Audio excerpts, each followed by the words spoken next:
What's up, guys? Orcas here, and today we got another video. Today we're going to be talking about the Daytona race, the Coke Zero Sugar 400, and man, what a race that was. I mean, hey, NASCAR's been on one lately. Say what you want. NASCAR's been on one recently, except for Watkins Glen. That one was weird.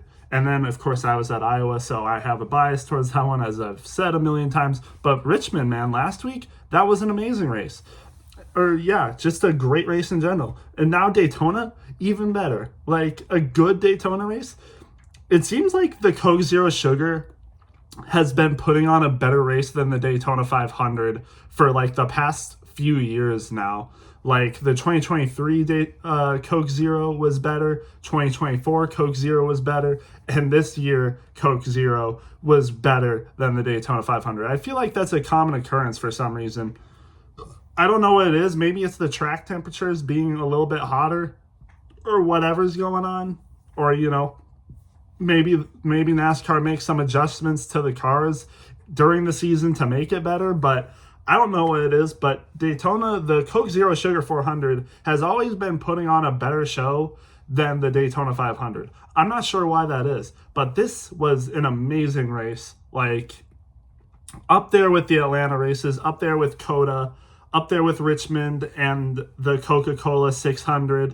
Like, this was a great race, and I am here for it. Like, just a great race. I mean, you were actually able to pass. It didn't feel like the field was just gridlocked. It didn't even feel like they were fuel saving for most of the race, like they normally do with these super speedways, or at least, Daytona and Talladega. It didn't feel like that. It felt like they were legitimately racing, and you could see that all through stage one. I mean, perhaps cautions helped it, but it genuinely felt like they were racing in stage one, and stage two even. Like, stage two is definitely, kind of the, mid part of the race. But man, stage one already had it taken up a notch. And then the final stage, of course, like that just played out amazingly.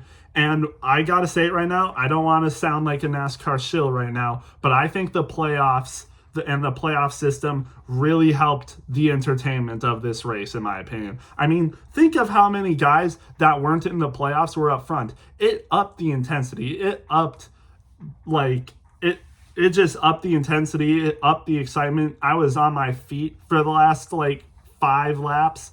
Like, it was intense. I mean, seeing Eric Jones, Ryan Preece, Justin Haley, Cole Custer, Chris Buescher, Ty Gibbs, all of them up front who haven't won a race, could have won their way into the playoffs and knock Alex Bowman out. I mean, there was so many stakes going on in this race. Like, Alex Bowman getting into a wreck early, out of the race, can do nothing to save himself. He has to rely on someone who's already gotten a win for him to make the playoffs. If someone outside of the top 16, someone who needed to get a win to get to the playoffs, if the people 17th through 36 won the race, Alex Bowman would have been knocked out into the playoffs, and someone else who just got their win on the last race of the season would have gotten in. I mean, say what you want about the playoffs, but I think it's really upped the intensity and antics when it comes to the regular season finale. Just think of last year. Chase Briscoe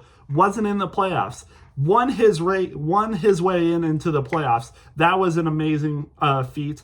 I mean, say what you will about Harrison Burton and, his stint in the playoffs, but him winning the Coke Zero Sugar 400 last year, getting his way into the playoffs, phenomenal story. Like, I don't know what it is. And maybe the playoffs doesn't really have much to do with that last year, but I just feel like, having this playoff format really does up the intensity, to be honest. Say what you will about the credibility of it, but I really do think it adds a lot more excitement to some of these races than if we were in the Winston Cup era, or otherwise. You know what I mean? I think the playoffs does bring a lot of excitement to these races. Whether you like or dislike the playoffs, I feel like a lot of people can admit that whether they want to or not. And I'm not even saying that as like a pure playoffs defender. Like you guys know my thoughts on that. Like I don't think Harrison Burton should have been in the playoffs last year. He was 34th in points or like dead last in points or something. He shouldn't have made it into the playoffs in my opinion. But I do think the playoffs in some way, shape, or form should have a stay for the most part. I really do. Because they bring excitement to races like this. And, you could argue without the playoff intensity, implications, this race was still good. And I would agree with you on that. This race was still good, playoff implications aside. I mean, the racing itself was amazing. Seeing all the different, because there was a lot of different strategy calls. Ryan Blaney ended up winning this race. He went from 13th to 1st in the last 2 laps of the race. And they were actually able to get a third line going. Like, holy, we haven't seen that in ages, it seems, at a super speedway, unless we're talking Atlanta. Like, we haven't seen that in ages at Daytona or Talladega, where they're actually able to get a third line going in the final laps of the race. No, most of the time, these super speedways have just been gridlock, fuel-saving gridlock, fuel-saving gridlock to end the race. But no, that's not what this race was. People were actually able to, get ahead. People were, moving, changing positions. And, maybe it was a little bit like that towards the end. But once they got that third line going, no. And even before that third line, there was people getting shifted out. Ryan Preece was up there at the end as well. Kyle Larson and Chase Elliott on the outside line bumped him out. He got sent into the middle and was out of the race. Same thing happened to Chase Briscoe. Like, people were still advancing in positions. Justin Haley was up there. Cole Custer got up there. Eric Jones was up there. Chris Buescher was up there too. Like, he was like sitting in 4th or 3rd for a lot of that and then finished 7th. Like, there was movers. There really was. And it was a great race. Let's be real. This was a great race. Perhaps one of the best super speedways we've seen. I mean, it's close. I would put it up there. Like, it was definitely on par with last year's Coke Zero Sugar. Like, that race last year was an amazing race in my opinion. I probably should go back and watch it. I haven't in a while, but that was an amazing race. I want to go back and watch that and compare it to this race because this was a great race. I am very happy with what we saw at a super speedway race, mind you, and hopefully Talladega can put on a good show in the playoffs. Like, if we're being real, I think Talladega has been the worst, drafting track, super speedway, whatever you call it. It's definitely not performed as good as Atlanta, for sure. Daytona has had its moments, but it seems like the Daytona 500 has normally been worse than the Atlanta races. The Coke Zero Sugar can get up there. Like, in my opinion, the Coke Zero Sugar 400 has been up there with the Atlanta races. Like, I think it's put on amazing racing. I don't know what changes between the Daytona 500 and the 400. Maybe it's just the intensity. Like, drivers battling for a playoff spot. They are going all out to win that race. And I'm not saying they're not doing that for the 500, but I think there may be more intensity to this race than there is the Daytona 500. I think, at the start of the year, it's the first race, drivers aren't at their best, they're not like actually, it's been a few months since they've raced against other drivers, well, in NASCAR anyway, they do other racing events, most of them do, but it's the first race of the season, jitters, they're not racing to perhaps the best they can get, but once we get to the Zero Sugar 400, they're at their best. Like, they're giving everything they have out there, and they know what they need to do. And perhaps that's what makes this race better than the 500. But yeah, just an amazing race. I mean, we can go over it. Stage 1, of course, Kyle Larson won a stage. Amazing job for him. Ross Chastain ended up winning the second stage, and man, good day for Ross Chastain in terms of points. He finished second in stage 1, finished first in stage 2, but unfortunately the finish at the end wasn't there for him. But still, good stage points for him. I mean, Kyle Larson, we can talk about him. He's been getting better at super speedways. Say what you will, but man, I feel like that first super speedway win is coming soon for Kyle Larson. Heck, it may be at Talladega. I wouldn't be surprised if it's at Talladega, if not next year. I could definitely see him getting a super speedway drafting track win soon because he has been improving. And, he used to be referred to as, one of the worst super speedway racers. But he's been up there now. I mean, like I said, won stage 1, finished 6th in this race. Like, heck of a job for Kyle Larson. And, let's get to the end of the race because I think that's what everyone's talking about. But, man, what a run by Ryan Blaney. I mean, where did he come from? Like, holy, what a race by Ryan Blaney. Of course, we know he started on the pole, actually, and I'm pretty sure the last person to win this race starting on the pole was in 2015 by none other than Dale Earnhardt Jr. So, man, Ryan Blaney, it seems Ryan Blaney is either wrecking out of these kinds of races or he wins. There's no in between for Ryan Blaney. Either he's winning these races or he's getting in a vicious wreck. There's no in between. I mean, just think about it. Like, I think it was Atlanta this summer, wrecked out, one of the first people to wreck out of the race. And now, he comes to the next one and wins. So I don't know what it is with Ryan Blaney, but it was an uncharacteristic day because, again, we know Team Penske, they like to run up front. Ryan Blaney was not doing that for a lot of this race. Like, he was leading the pack in stage 1. He did finish 3rd in stage 1, so we'll give him credit there. Did finish 7th in stage 2, actually. So he was kind of up there for a lot of this race, but towards the end of the final stage, he wasn't up there. No, he was in the way back at one point. And then, before they got that 3rd lane going, he was like sitting in 13th or something. And then, apparently they had him and Cole Custer had like a deal or something. Like, if Cole Custer went to because he was in the same lane ahead of Blaney, if he went to the outside, Ryan Blaney would follow him. And sure enough, they did that. Cole Custer leads the outside lane, gets all the way up to the front, but maybe overcommitted a little too much. Once he got to the outside lane, it looked like he went down, tried to get ahead of Justin Haley. Justin Haley put a little bit of a block on him, and that opened the lane for Daniel Suarez to come rushing through as well. And, he started leading the front of the field by the final stage, played it just perfectly, and got that win. Won this race by 0.03 of a second, by the way. And, man, so close for so many people. Daniel Suarez, one of them, finishes second, 0.03 seconds behind Ryan Blaney. Justin Haley was right there in 3rd. It was looking like he was going to win that race. Would have been crazy. Cole Custer was there. He had a chance to win that race. Would have been absolutely crazy. I mean, Justin Haley and Cole, the top 3, or the other 3 here, Daniel Suarez, Justin Haley, Cole Custer, they were all like very low in points. Matter of fact, let's go to it. All 3 of them were some of, statistically some of the worst drivers. Not to be mean, but they were some of the worst drivers in the series. Like, yeah, look at this. 33rd place, Cole Custer, like, not great. Justin Haley, 30th. Daniel Suarez, 27th. I mean, some of the worst drivers in the field, no offense, for full-time drivers.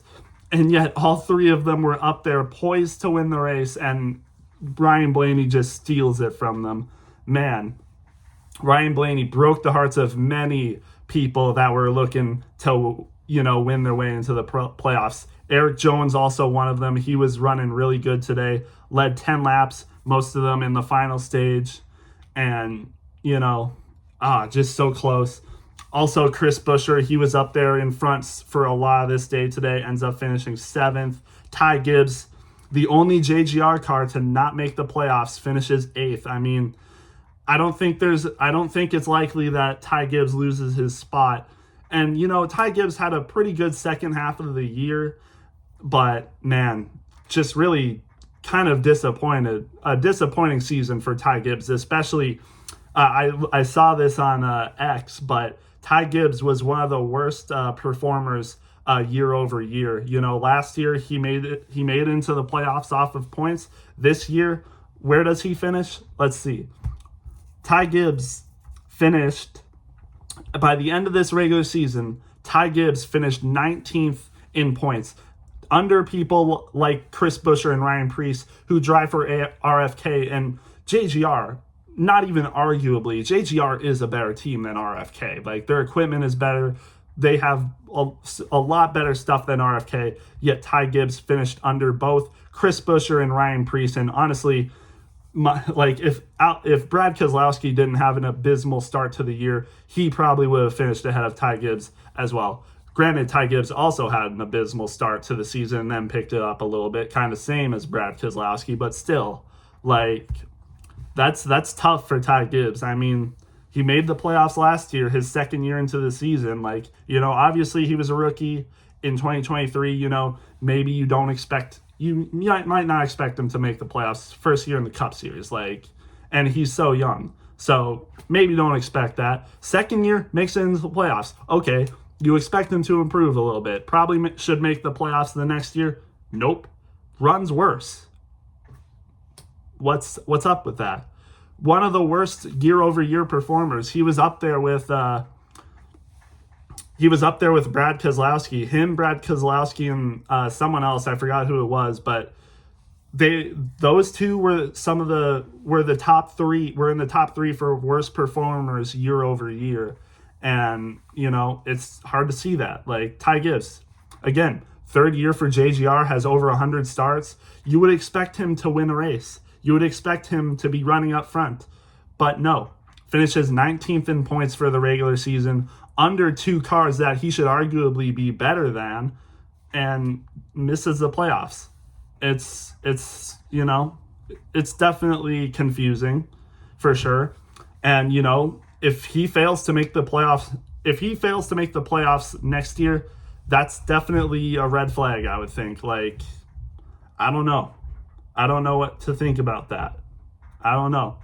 But, I mean, it's not to say that Ty Gibbs had a terrible season. I mean, still, top 20 in points is not terrible. I mean, he finished better than people like Kyle Busch and Brad Keselowski, two veterans in the sport, especially Brad Keselowski, who's running in better equipment than Kyle Busch. But still, again, JGR is arguably the best team in the series. You could argue Hendrick is better. You could maybe argue Penske is better. But I would say, JGR is obviously the top Toyota team and a top three team in the series.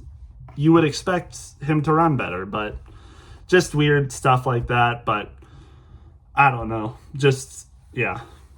Disappointing season for a lot. Chris Buescher and Ryan Preece, valiant effort. Ryan Preece was up there, got shuffled out, and by the Hendrick teammates of Kyle Larson and Chase Elliott. Very unfortunate for Ryan Preece. Almost got there. Chris Buescher was up there, like I said, missed it.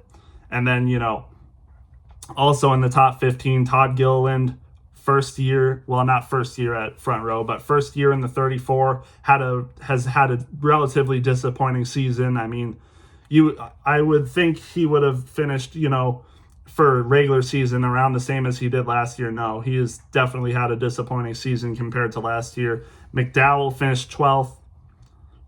All three Spire cars and all three RFK cars failed to make the playoffs. Michael McDowell has had a pretty decent season overall. I mean, I'm pretty sure, if I'm not mistaken, he's the best he's technically the best in points at Spire, yes. Michael McDowell finished 23rd in points, which is 2 positions higher than Carson Hocevar. Hocevar finished 25th to end the regular season, and McDowell finished 23rd. And then Justin Haley is down there in 30th. But Michael McDowell, points-wise, the best finisher at Spire, fails to make the playoffs. I really thought he could have had a chance at a road course, maybe a super speedway, and he got close a couple of times, but just ended up a little short. I mean, I think it's safe to say, though, that Spire cars aren't what we expected they would be. I mean, Hocevar did run up front a few times this year, but not, I don't think as much as we thought he would, based on the other times he was running up front. I think a lot of people would have thought he would continue to run more up front, but he really kind of died down. And, all the other cars did as well. McDowell never really saw him up front after, Chicago. Same with Justin Haley, besides this race where he was, again, obviously running up front for a lot of this race, but just unfortunate stuff for them. Ryan Blaney spoils all their hopes and makes it into the playoffs. I will probably do a separate video going over where people stand in the playoffs in my playoff predictions. So I'm not going to get into that in this video, but all you really need to know for the main thing is Reddick and Bowman, who were fighting for the last spots in the playoffs. There was a chance that Bowman could have finished ahead of Tyler Reddick in points and made it in, or, Reddick could have finished ahead of him in points and then someone new wins and knocks Bowman out, or it could have been vice versa. Bowman overtakes Reddick in points and then someone new wins and knocks Reddick out. That could have happened, and it almost happened. Like I said, huge wreck in the first stage, knocked Bowman out along with a lot of other people who were looking to win this race, but it just didn't happen. Just didn't happen for them. It's just, it's unfortunate. I want to look at some people that happened to. So, Riley Herbst, Noah Gragson, Ricky Stenhouse, Carson Hocevar, and Zane Smith, I'm pretty sure, were all of the people involved in that wreck in stage one that knocked them out and, basically voided their chance to win the race. A lot of drivers that could have run the race knocked out in that one crash, and obviously the people who had it worse were Austin Cindric and Bubba Wallace. Just looked like, Kyle Larson gave Bubba Wallace a push, but it seemed like Bubba didn't really need to do that. Larson gave him a push, but it didn't look like it was enough to send Bubba into Joey Logano and Kyle Busch like that and wreck the whole field. Like, you would have thought that he could have kept it away from him, but no, it just seemed like he crowded Joey Logano there and caused the wreck. And even his own owner, Denny Hamlin, apparently on his podcast said that was on Bubba Wallace. And apparently a lot of people felt the same way too, that was on Bubba Wallace and not Kyle Larson. So I don't know. Just a kind of little mistake there from Bubba Wallace, and unfortunately knocked a lot of people out of contention to, win that race. Also including Kyle Busch. I don't think I mentioned that, but he was involved in that wreck as well. Knocked his hopes out of winning the race. And man, second year in a row, Kyle Busch doesn't win a regular season race and fails to make the playoffs. He still has a chance to win a regular season race this year, but man, I would not count on it at this point. Kyle Busch has been very, very disappointing. And it might not be all his fault. We know RCR don't have the best cars. Austin Dillon won a race. He's in the playoffs. But besides that, he was 28th in points before he won that race and is in the playoffs. Like, they're not a great team. That's for sure. They're really not. In fact, probably one of the worst teams. You could argue that they're worse than, I could definitely say you would think they're worse than RFK and, perhaps some other teams. Maybe Spire, but Spire's also not been very impressive this year either. I would say that RCR is probably around Spire level, to be honest. It's a tough look, really. Just a tough look for Kyle Busch. If you're a fan of Kyle Busch, I feel very sorry for you. Like, there's just no other way to spin it. It's tragic. But yeah, that wreck, that one wasn't Kyle Busch's fault, but that wreck knocked out a ton of people to win that race. And Bowman was out, and he was just praying that no one new won that race. And it really looked like, with 2 laps left to go, someone new was going to win that race, whether it be Haley or Custer or Jones. It looked like someone new was going to win that race, but Ryan Blaney steals it. Just crazy stuff there. But yeah, just an amazing race at the end there. And it was honestly relatively calm after that first stage. Not a ton of wrecks happened after that. Reddick did get into one of the first wrecks, actually. He did hit his front. He rammed his front into the wall. Looked like it could have been pretty bad damage, but he was able to get going and was on the lead lap for a lot of the race even after that. So he was still able to get going, so he didn't have anything to worry about. And then just less than 20 laps later, that crash happens and takes Bowman out. So after that, Reddick was locked into the playoffs, and Bowman was just praying that nobody new won that race, and his prayers were answered. So congrats, Bowman got the final playoff spot. I think a lot of NASCAR fans can rest easy knowing that someone absolutely undeserving, perhaps, of the playoffs didn't get in over Alex Bowman, who's been pretty good this year, I would say. People are already kind of pissed pissed off enough that Austin Dillon made the playoffs. And there's a lot of conversations saying that, even Josh Berry or, maybe even Austin Cindric shouldn't be in the playoffs. So, yeah, but those fans can rest easy after this race. They can be satisfied knowing that, two deserving drivers at the end still made it in Reddick and Bowman. Even though they've been definitely arguably worse than last year, they're still pretty good drivers, still deserving of a playoff spot over a lot of other drivers that have won a race. But yeah, there's also a lot of other drivers that didn't make it in that probably deserved it too. I mean, mostly just Chris Buescher and even Ryan Preece. Those two probably could have deserved a playoff spot, especially Chris Buescher, I would say, who's just been robbed, man. I mean, this is the second year in a row where he finished on the last spot. I'm pretty sure he finished 17th in standings last year, just barely missing the playoffs off of points. And this year he misses the playoffs one spot off in points. So just, man, hate it for him, but that's what they know going in. They gotta win, and RFK just didn't do that this year. So maybe he'll win another postseason race, or maybe he'll win another playoff race this year like he did last year. But man, just hurts for him. But with that being said, let's kind of go over them. I've kind of talked about a lot of these drivers. Josh Berry got a top 10, nice for him.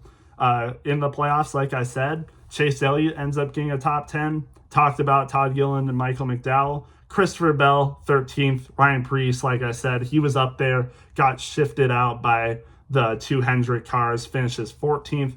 Ross, after two really good stages, still gets a top 15. Going to be interesting to see what he looks like in the playoffs. Same with Shane Van Gisbergen, who finishes 16th. He was leading a good amount of races early in this race, just never really got back up there after he got shifted out on one of those on one of the laps. I think it was in stage 2 that happened. John Hunter Nemechek, both legacy cars don't make the playoffs as well. John Hunter Nemechek has had a decent season. Both Eric Jones and John Hunter Nemechek have definitely improved this year, just not enough to make the playoffs still. Maybe in the future, maybe in, a couple of years down the road, maybe even next year, you never know. Because they definitely made a lot more improvement than I thought they would before this season started. Brad Keselowski misses the playoffs, 18th. Byron 19th. Cody Ware gets a top 20. Was really looking like he could make a fight to win that race. I mean, he led 23 laps. I think he led like the third most laps today or for the race. Like, oh my gosh, imagine. And, that fortune cookie stuff that his brother was posting with him, man. But that just goes to show, that stuff really isn't real. Like, come on. But would have been crazy if it happened. Tyler Reddick finishes 21st on the lead lap still. Ty Dillon, 22nd. Briscoe, 23rd. He got shifted out late into the race as well. Was never able to get back up there. Unfortunate, but, it's Daytona. Don't really care. He's in the playoffs and will probably, hopefully, make a good run, maybe even a Final Four run. That would be awesome to see. He's got some good tracks coming up. Darlington, good race for him. And, you also got Gateway and Bristol. I would think that nothing significantly terrible happens to Briscoe in those races, I would think, because those are tracks he should be good at. But we'll just wait and see. Austin Dillon, 24th. Probably, I don't want to get into the playoff stuff. I'll make a video on that. But, he's going to have to perform really well to make it out of that round. Denny Hamlin, really nothing special. He did get into that wreck and then had more problems, finishes 25th. AJ Allmendinger, 25th or 26th, first person a lap down. Had the fastest lap, but I'm not really sure. I think he had a bad car. I think there was something wrong with his car, so that's why. Joey Logano was also leading this race early and then just seemed to spin himself out. I'm not sure what happened there.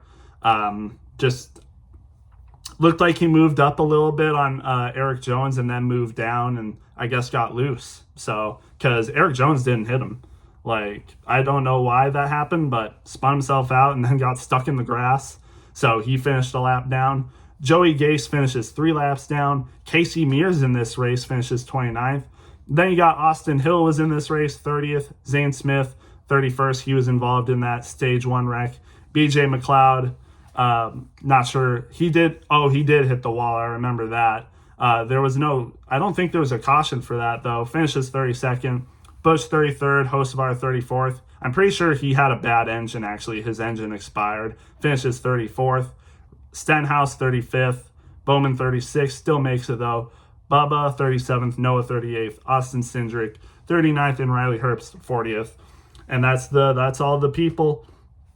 A lot of people, like I said, finished bad. People that were fighting for a playoff spot and just didn't get it. But yeah, that was the race. Very intense, very exciting racing. Arguably, maybe controversially, I should say the playoff format might have helped that race be even better than what it was, which it was still a great race, don't get me wrong.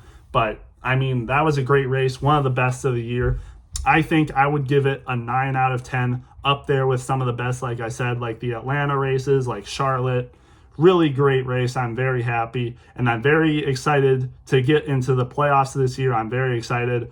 The round of 16 looks to be pretty interesting with a lot of ovals, short track ovals, mind you. I mean, Darlington, Gateway, and Bristol, all, kind of shorter tracks. So it should be very interesting to see this round of 16 play out. And it should, not a lot of parity, no road courses, no super speedways. It's classic NASCAR tracks. So it really, the best of the best should be the ones advancing. And, we should see the worst of them, not advance. So should be fun, but yeah, great race. Like I said, let me know what you guys thought, and we'll see you in the next one.